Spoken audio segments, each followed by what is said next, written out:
For our first anniversary, my parents booked a romantic venue. But it wasn't for us. My sister insisted on re-celebrating her 5th anniversary, and they let her take over everything. I walked out mid-party, never turning back. 2 years later, she exploded with jealousy over how far I'd come, tearing the family apart. You know that moment? That gut punch realization when you finally see someone you love, someone you've always fixed, not just ignoring you, but actively trying to erase you?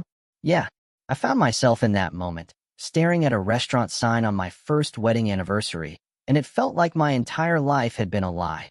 K. I'm Scott.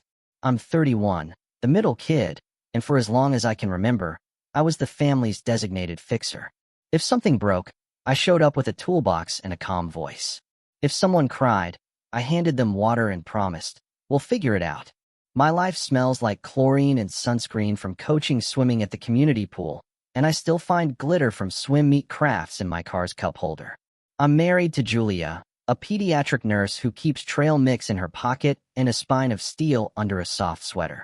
We rent a small apartment with a view of a grocery store loading dock, and one stubborn window that only opens if you swear at it first.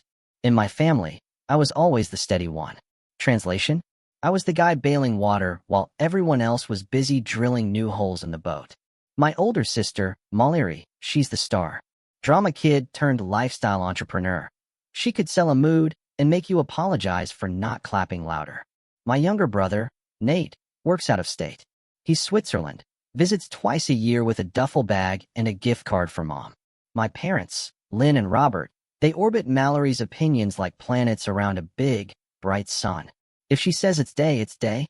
If she says it's night, Dad dims the lights. Our first anniversary fell on a Saturday. I had morning clinic. Julia got off a brutal 12-hour shift and still showed up to watch my kids nail their flip turns. Around noon, Mom texted, "Don't make plans tonight. Surprise for your first anniversary. Dress nice." I sent a heart emoji. Julia squeezed my arm. "That's sweet," she said, a rare genuine smile spreading across her face. For once, it felt like they were seeing me, not just the wallet attached to me. We arrived at this romantic bistro at 6 o'clock. Fairy lights shimmered, a quartet warmed up in the corner. Candlelight bounced off every surface. And then I saw it. A wooden easel at the entrance, with white calligraphy. **M+G, celebrating 5 magical years again. **, they even drew a little gold heart over the word again, like a wink. My stomach dropped. M and G. Mom appeared from the patio, all jangling bracelets and bright lipstick. "Over here," she sang, like nothing was amiss. "You look handsome, honey." Julia's hand slid into mine, her grip instantly tightening. I could feel the question in it. "I thought this was for us. Surprise."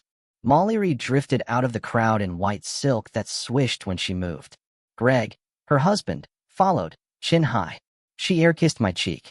"We decided to redo our 5th anniversary," she announced, like she was declaring a national holiday. "The first time we didn't get the party I deserved. Long story." I pointed at the sign.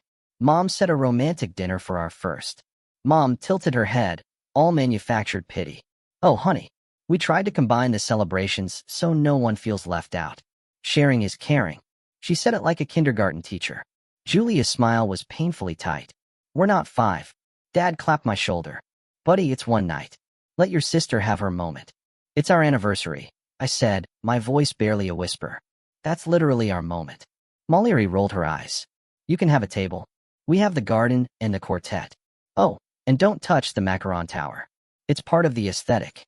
The quartet launched into something sparkly. A waiter pressed flutes into our hands. Mallory lifted hers. "Everyone, a toast." She beamed at us as if we were just props in her show. "To real love," she declared. "And to me showing up and celebrating properly this time." Julia leaned in, whispering, "We can duck in, smile, and go somewhere else." I nodded, grateful for her escape plan. But then Mom leaned in too, her voice sweet and sharp, cutting through the music. Don't ruin this for your sister, Scott." My ears rang. I set my glass down untouched. "We won't ruin anything." "Good," Mallory chirped, already turning away. I caught Julia's eyes. She raised an eyebrow, a silent question. "You okay?" I swallowed the lump in my throat. The quartet swelled. People cheered. Someone shouted, "Speech." Greg puffed up like a bullfrog. And under the lights and laughter, I felt that old, familiar script tightening around my neck. Asterisk, give in. Smooth it over. Pick up the bill. Pretend it's fine. Asterisk, I looked at that sign again, the little gold heart over again, and something inside me finally snapped. Quiet. Clean. We stayed 15 minutes. We posed for one photo. Then I took Julia's hand, set my untouched champagne on a passing tray, and we walked out. No scene. No speech. Just leaving. We split a milkshake at a diner 2 blocks away, our wedding rings clinking on the formica. Julia smirked. Well, that was educational. Yeah, I said, my breath finally coming back. Class dismissed. I didn't know it then, but that was the first real lap in a race I should have started years ago. 2 years later, my sister's jealousy would crash into the life I'd built without them, loud enough to shake the whole family. But in that small, bright diner, with a cherry on a mountain of whipped cream, all I knew was this. I'd walked away from the party, and the world didn't end. It actually felt like air. Because this story, it didn't start at the bistro. That night was just the headline. The real story was older, written in 1,000 tiny lines. Lines like, "Can you grab this? Just this once." Or, "You're better with money." Or, "You're the responsible one." Growing up, money was an open secret and a closed mouth. We were fine until we weren't. And when we weren't, I was told to be grateful anyway. Dad worked construction. When it rained, he'd stare at the forecast like it had personally wronged him. Mom ran a home bakery, living on the edge of a perfect crumble. She taught me how to frost cupcakes and how to smile during a panic. Presentation, she'd say, "No one needs to see the crack if you place the raspberry just right." Mallory. She was the crack, with a raspberry placed carefully on top. Lovable and exhausting. The kind of kid who broke your lamp and then made you thank her for the show. If she needed poster board at midnight, Dad drove. If she needed a check for choir fees, Mom wrote it and called it an investment. If I needed cleats, we checked the clearance bin. When I turned 16, I got a job lifeguarding. First paycheck in my hand. Dad hugged me, said, "Proud of you, son." Then he asked if I could spot the electric bill. Just this once. I did. Then the water. Then, we're short on the car insurance. They're being ridiculous. I told myself it was being a team player. I liked being depended on. It made me feel useful. And usefulness felt a lot like love. College was the same song, different verse. I stayed local and commuted. Mallory went out of state with a glittery send-off party that still shows up in old Facebook memories. "Textbooks are insane," she'd text, sending a screenshot. "You wouldn't get it. Your program is like swim stuff." I wired money. The gratitude lasted 1 emoji long. When she got engaged to Greg, a man who wore cologne like it was a hobby, I built their wedding arch out of reclaimed cedar. Mallory cried when she saw it. "You're the best baby brother," she'd gushed. "You just get me." After the ceremony, Mom handed me a spreadsheet labeled Wedding Overflow and pointed to a line item, "Honeymoon upgrade." "We're so close," she whispered. "It would be such a kindness." I handed over an envelope with resort credit. Dad slid it dramatically across to Mallory so she could open it on camera. She squealed and kissed my cheek. Greg winked. "Return on investment, bro." I laughed like it was a joke. Julia and I met at the pool. She brought juice boxes for her little cousin's lesson. I told her she couldn't sit on the lifeguard chair. She told me to mind my own business, and then handed me a granola bar because I looked faint. She liked how I talked to the kids. I liked that she didn't flinch at the chaos. We started grabbing coffee, then dinners, then weekends. She asked about my family. "We're close," I said, and realized I'd swapped the word close for entangled. When we got engaged, Mallory said, "Finally." Thought she'd wake up and bolt. Everyone laughed, a little too loud. My parents promised to handle the rehearsal dinner, then forgot to book the place, blaming staffing shortages. Julia ordered pizza, lit tea candles, and made the night feel intentional. She has a way of turning my oxygen back on. After our wedding, the asks just got louder. Because now they had a new reason. "You two have dual income," Mom said, like we'd won a raffle. "Your schedules are flexible," Dad added, as if flexibility printed money. Mallory called our apartment cute, which is what she says when she wants you to feel like a doll. Then she texted, "Greg's business got squeezed by some shady vendor. We just need $5 grand to float. Family rate, No interest. When I hesitated, the chorus started. You're good with money, Scott. You have side gigs. We do it for you. Which we both knew wasn't true. I kept floating them. I told myself I was choosing love. What I was choosing was relief. The quiet that comes right after you give in. The family group chat was its own ecosystem. Photos of Mallory's candle brand, the one that always had a soft launch and never shipped on time. Greg's steak plates from networking nights. Mom's frosting roses. Dad's knee updates. Then the little traps. Who's grabbing desserts Sunday? Scott's got it. He's at Costco anyway. Or, forgot my wallet. LOL. Coach Charity can cover. Thumbs up emoji. Laugh cry. Silence if I didn't respond in 10 minutes. A small turning point snuck in 6 months before the anniversary. The HOA emailed me about a check I'd apparently written for my parents' fence variance. I hadn't. Mom had signed my name to speed things up. The check bounced. It was from an old, closed account. I called her, shaking. You forged my signature. I accused. Don't be dramatic. She replied, cool as ice. You're making a scene about ink. That night, I told Julia I felt sticky inside my own life. You can say no, she said. And then you can keep saying no when they pretend they didn't hear you. I tried. I said, I can't cover Greg's truck repair. I said, I'll drive Dad to the specialist. I won't pay the copay. Dad went quiet, then said, don't punish us because you married a nurse. Mallory called me selfish in the chat. Mom said I was ungrateful. Greg sent a shrug emoji, and guess Coach got a backbone. But no started to fit. It felt weird, like wearing shoes you forgot you owned. Sundays turned into texts. I muted the chat. I blocked Mallory's Candle account after 3 DMs that said limited time friends and family investment, and one that just said, wow, so you don't support women? So, when I saw that bistro sign, M+G, 5 years again, I shouldn't have been surprised. But a small, dumb part of me still believed they'd pick me without a bill attached. In the diner, Julia nudged our rings together and said, let's stop auditioning for people who don't clap. Okay, I said, and I meant it. But my family has a way of dragging you back for one last scene.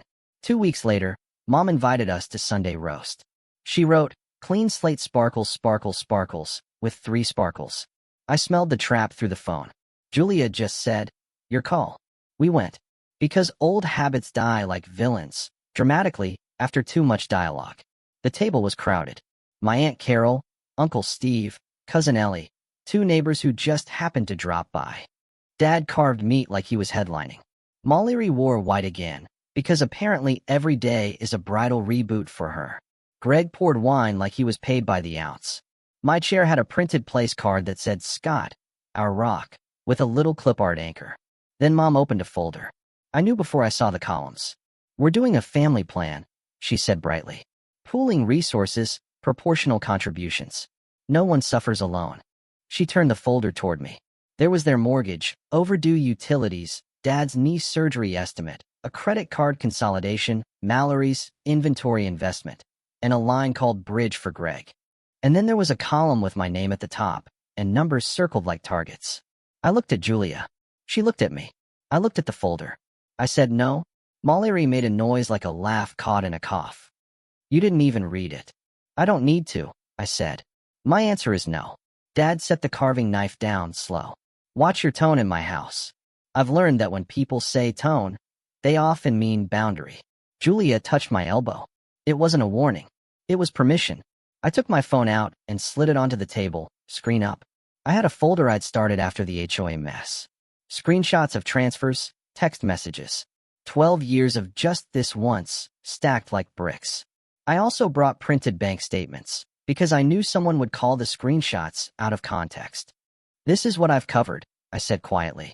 Electric, water, copays, parking tickets, a motel after Greg forgot his wallet on a road trip, the surprise bathroom redo, Mallory's emergency label print run, the cost of Aunt Carol's birthday brunch when the check mysteriously never came back to me, 3 of Dad's urgent care visits, a tire, another tire, a tow, and the overdraft fees on the joint account Mom added me to without asking and then called it a gift. Cousin Ellie's eyes got wide. Aunt Carol cleared her throat. The neighbors looked like they wanted to disappear into the corn casserole. Mom crossed her arms. Family doesn't itemize, she said, like it was a Bible verse. Family doesn't forge signatures, I shot back. Greg leaned back. You think you're a saint because you teach kids to float. Newsflash, nobody owes you a trophy, coach. Mallory smirked. He's making us look bad on purpose. I felt something inside me line up. Not anger. Alignment. Like finally swimming in my own lane. I'm done, I said. Calm. Even. Scary, probably, because Dad's face flushed. No more money. No more cosigns. No more pretending. I love you. I'm not your bank. Dad stood. If you walk out that door, you don't walk back in. Julia stood too.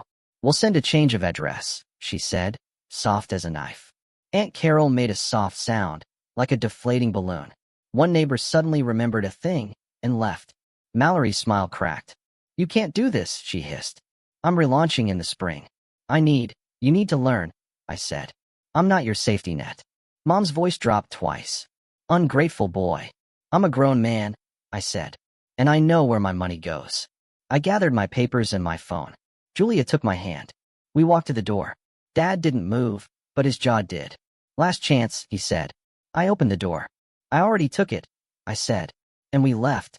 No slam. No storm-out theatrics. Just air and the sound of my own heartbeat. We got in the car. Julia exhaled like she'd been holding her breath for a decade. Proud of you, she said, looking in the rearview mirror. The house looked smaller than it used to. Or maybe I did. Maybe I had just grown out of it. No contact is loud at first. People think it's silence, but it's 1,000 phantom pings your brain keeps hearing because it's addicted to being muted. I muted the group chat. I set up two-factor authentication on everything. I called the bank and added a password that wasn't my dog's name, because Mallory knows every dog I've ever liked. We didn't change the locks, because they didn't have keys. We changed the routine. We chose quiet. On purpose. The first week, the messages came like rain. We can talk this out, Mom wrote. Then, your father's blood pressure is up. Then, I can't bake with a broken heart. Dad texted, be a man. Mallory DM'd me from her Candle account. Then her personal. Then a burner account with an inspirational quote in the bio. You're embarrassing yourself. We're family. Step up. I didn't respond. Julia put her phone face down and said, want pancakes? We made pancakes at night and ate them standing up in the kitchen, and the normalness of it felt holy. Work got bright. I launched a Saturday Stroke Tweaks clinic that sold out in 2 days. Parents told other parents. Kids who used to fear the deep end started heading toward it like a challenge instead of a cliff. I created a scholarship fund for kids who couldn't afford lessons and named it after Julia's grandmother, because she used to say, everyone deserves to float. A local sports store offered to sponsor me. I asked for discounted goggles for every scholarship kid instead. The owner blinked, then said, deal, and threw in swim caps. The second month, the smear campaign started. My cousin sent me screenshots on the side. Mom was telling relatives I abandoned them after all they'd done. Like teaching me to read was alone. Molly reposted, real self-made is the only made, with a caption about jealous relatives. Greg told people I was addicted to attention, which is rich from a man who films his pour-over coffee like it's a TED Talk. I kept coaching. I kept going home to a small apartment that suddenly felt big. I kept checking my bank app and not holding my breath. The first time the balance stayed put for a full week, I cried in the car and told Julia I had dust in my eye. She kissed my temple and said, must be a dusty day, and then handed me a tissue without making me explain. Month 3. Dad called from a new number. Your mother's sick from stress, he said. Fix this. I love you. Call her doctor, I said. I'm not discussing money. He hung up. He called back the next day to ask if I had my old lawn mower, like the previous conversation never happened. I didn't answer. Month 4, Mallory emailed me a friends and family round, like she was a startup. We're expanding, she wrote. I need 7,000 to bridge inventory. Incredible upside. I stared at the screen, at the words that looked like they were photocopied from every other ask. I archived it. 2 seasons passed. We said no. And the sky didn't fall. We said no. And the fridge filled with food we bought on purpose. We said no. And Saturdays became ours, truly our own. We said no. And the part of me that lived clenched, unclenched a little at a time. Julia and I saved. We toured 3 apartments that smelled like onions, and finally found a pale blue starter house near the pool, with a stubborn front door and a maple tree that drops leaves like confetti in October. We painted the second bedroom green because it felt like calm and possibility. We didn't call it a nursery because names make the universe tricky, but we put a rocking chair there for reading. I kept building the scholarship fund.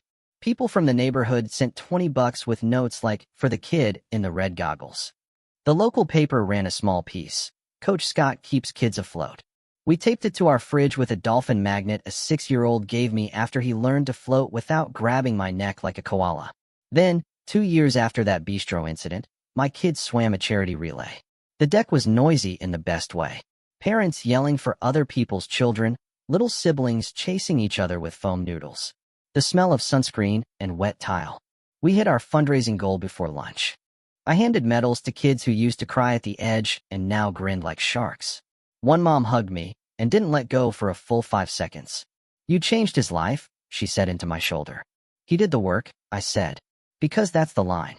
And it was also true. Of course, he's out here playing hero. The voice cut across the water like a whistle. Mallory.